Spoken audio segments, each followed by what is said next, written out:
Meghan Markle n'assisterait pas au couronnement car elle n'est pas assurée d'être mise en lumière au premier rang, estime un auteur royal. Meghan Markle n'a jamais voulu faire partie de la famille royale car elle est originaire de Californie, a affirmé un auteur royal. Tom Bower, qui a écrit Revenge, Meghan, Harry and the War Between the Windsors, a déclaré qu'il était surpris que même le prince Harry assiste au couronnement du roi Charles. Je n'ai jamais pensé qu'il viendrait et j'étais une minorité complète. Ce que je n'avais pas vraiment prévu, si est qu'il viendrait seul pendant 24 heures, a expliqué Bower.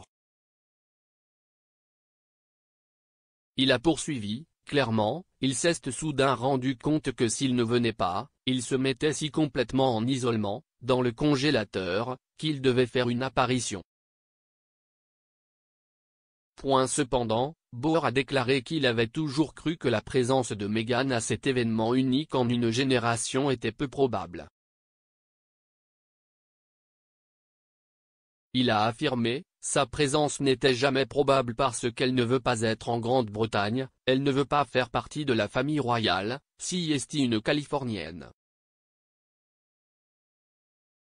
De plus, a affirmé M. Bower, on ne pouvait pas garantir à Meghan un projecteur au premier rang, ce qui aurait pu l'inciter à rester à la maison.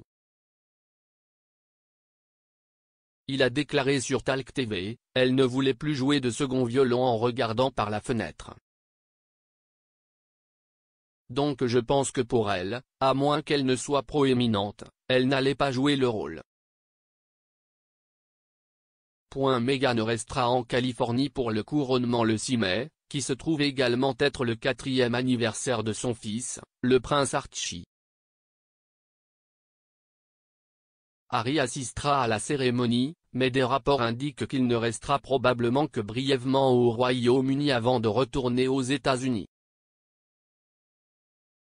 Le couronnement est le premier depuis que feu la reine a été couronnée le 2 juin 1953. Le roi Charles a prévu une cérémonie allégée qui sera nettement plus courte par rapport à celle de sa mère. Environ 2000 invités assisteront à l'événement, dont des membres de la famille royale, des chefs d'État et des dirigeants mondiaux, avec un week-end complet de festivités prévues.